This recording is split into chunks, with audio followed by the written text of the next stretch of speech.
Hello ভাই brother, welcome back. অল্প কিছু সময়ের জন্য তো কেমন আছো তোমরা? লিজার এমন জোরাজুরিতে রাফি তার গাড়িতে উঠে বসে আর লিজাও রাফিকে এগিয়ে দেওয়ার জন্য যায়, কিন্তু সে তো জানে না রাফির এখন আর কোনো ঠিকানা নেই। গাড়িতে চলতে চলতে হঠাৎ লিজা বলে ওঠে, লিজা বলল, আপনি কি এখন রিদির অফিসে চাকরি করেন? রাফি বলল, এখন আর করি না। লিজা বলল, ও রিদি তো এখন বিদেশ গিয়েছে। রাফি বলল, ওনার তো বিয়েও হয়েছে। লিজা বলল, হয়েছিল, কিন্তু এখন তার স্বামী নেই। রাফি বলল, কেন? লিজা বলল, আসলে রিদির যার সাথে বিয়ে হয়েছিল তার অন্য একটা মেয়ের সাথে সম্পর্ক ছিল, তাই তাদের ডিভোর্স হয়ে যায়, আর হয়তো কিছুদিন পর রিদি দেশে ফিরে আসবে। রাফি বলল, ও। লিজা বলল, তো সেই দিন তো আপনার সাথে বেশি কথা বলা হলো না, আপনার বাড়ি তো রংপুর, তাই না? রাফি বলল, জি, রংপুরে। লিজা বলল, সেদিন বলছিলেন, তার রংপুর কোথায়? রাফি বলল, আসলে সেটা। তখনই লিজাকে কে যেন কল করে আর বলে, তুমি কোথায় আর কত সময় লাগবে? লিজা বলল, এই তো আর 30 মিনিট লাগবে, আসছে, যান, আর একটু অপেক্ষা করো। তারপর লিজা বলল, আমার স্বামী ফোন দিয়েছিল, অবশ্য সেই দিন তো দেখছিলেন। রাফি বলল, দেখছিলাম। আপনি শুধু শুধু আমার জন্য কত সময় নষ্ট করলেন, আমি একাই যেতে পারতাম, আপনার জন্য আপনার স্বামী চিন্তা করছে। লিজা বলল, না, কিছু হবে না, আসলে ও আমাকে অনেক ভালোবাসে, তো তাই বারবার ফোন দিচ্ছে। এভাবেই রাফি আর লিজা যাচ্ছে। তখনই রাফি হঠাৎ বলে ওঠে, আপনি যদি কিছু মনে না করতেন তবে একটা কথা বলতে পারি? লিজা বলল, হ্যাঁ বলুন।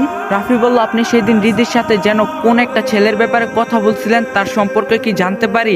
লিজা বলল, ও, সেই দিনের ঘটনা। আসলে আমাদের এলাকায় একটা ছেলের কথা বলছিলাম, তার একটা অপরাধের জন্য তার অনেক বছরের জেল হয়, তারই কথা বলছিলাম। রাফি বলল, ও, তা আপনার বাবার সাথে কি যেন বলছিলেন? লিজা বলল, আমার বাবা তাকে অনেক ভালোবাসতো। আসলে সত্যি কথা বলতে আমিও তাকে অনেক ভালোবাসতাম, কিন্তু কখনো আমি তাকে বলিনি, কারণ আমার বাবাও তাকে অনেক পছন্দ করত, কিন্তু পরে নাকি সে তার মামাতো বোনকে ধর্ষণ করার চেষ্টায় তার শাস্তি হয়। রাফি বলল, তা কি সত্যি সে অপরাধী ছিল? লিজা বলল, বাবা তো তাই বলছিল, কিন্তু আমার কেন জানি বিশ্বাস হয় না, আমাকে সে বোনের চোখ ছাড়া আর কোনো চোখেই দেখেনি। এসব কথা শুনে রাফি একটু হতাশ হয়ে বলে, আপনি ঠিকই বলছেন, সে নির্দোষ। লিজা বলল, নির্দোষ মানে? রাফি বলল, না, এমনিই বললাম, আমাকে এখানেই নামিয়ে দিন। লিজা বলল, কিন্তু এখানে তো কোনো বাসা দেখছি না। রাফি বলল, এর সামনে আমার বাসা, এখানে আমাকে নামিয়ে দিন। তারপর লিজা তাকে সেখানে নামিয়ে দেয়, আর নামার পর রাফি লিজাকে জিজ্ঞাসা করে, আপনার বাবা কেমন আছে? লিজা বলল, ভালো আছে, কিন্তু হঠাৎ এমন প্রশ্ন করলেন কেন? রাফি বলল, এমনি। আচ্ছা, তাহলে যান, আল্লাহ হাফেজ। এরপর লিজা চলে যায়, আর রাফিও আবার ঠিকানাবিহীন হাঁটতে শুরু করে, আর নিজের মনের অজান্তে বলতে থাকে, আজকে রাতটা কতই না সুন্দর, জ্যোৎস্না ভরা রাত, আজকে পূর্ণিমার চাঁদ উঠছে, কতই না সুন্দর লাগছে, তার মাঝে মাঝে হালকা হিমেলে বাতাস। রাফি একাই হাঁটছে, আর সে দেখছে, এসবই দেখছে।